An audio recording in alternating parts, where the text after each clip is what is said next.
তো বন্ধুরা, আমি গার্ডেন ফ্রেন্ড থেকে সানি বলছি। আজকে সকালবেলায় যখন আমি ছাদ বাগানে উঠলাম, তখন দেখি আমার ছাদ বাগানের সব পাতা পোকাতে খেয়ে নিচ্ছে। তারপরে আমি আর হঠাৎ করে মনে পড়লো যে আমি গত 20 দিন থেকে কোনো কীটনাশক বা ফাঙ্গিসাইড মারিনি, তাই আজকে আমি আমার ছাদ বাগানে ফাঙ্গিসাইড দেবো। আমার গাছগুলো সবাই আমার কাছ থেকে এখন ফাঙ্গিসাইড নেওয়ার জন্য আশা করে আছে। তো এবার আমার গাছে কি কি ওষুধ মিক্স করে আমি স্প্রে করি তো তোমাদেরকে দেখাই।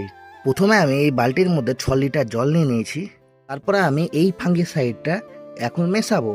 তো এই ফাঙ্গিসাইডটা প্রতি 1 লিটার জলে 1 গ্রাম লাগে। আমি 6 লিটার জলে 5 গ্রাম থেকে একটু বেশি মিশিয়ে দেবো। এটা ছিল 5 গ্রামের চামচ, তার জন্য আমি আর একটু ফাঙ্গিসাইড দিয়ে দেবো। আর দেবো, এটা হচ্ছে একটা কীটনাশক মানে বিষ। এবার আমি এই সম্পূর্ণ বিষটা দিয়ে দেবো এর মধ্যে।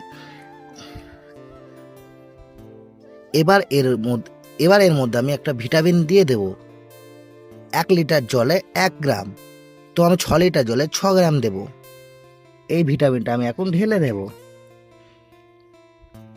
আর আমি এই জলটাকে ভালোভাবে লেড়ে নেব, সব মিক্স করবো লেড়ে।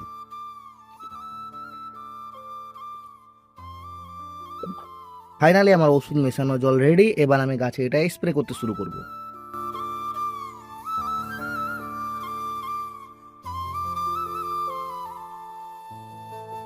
তো আজকের ভিডিও এই অবধি বন্ধুরা, দেখা হয় পরের ভিডিওতে। Take care.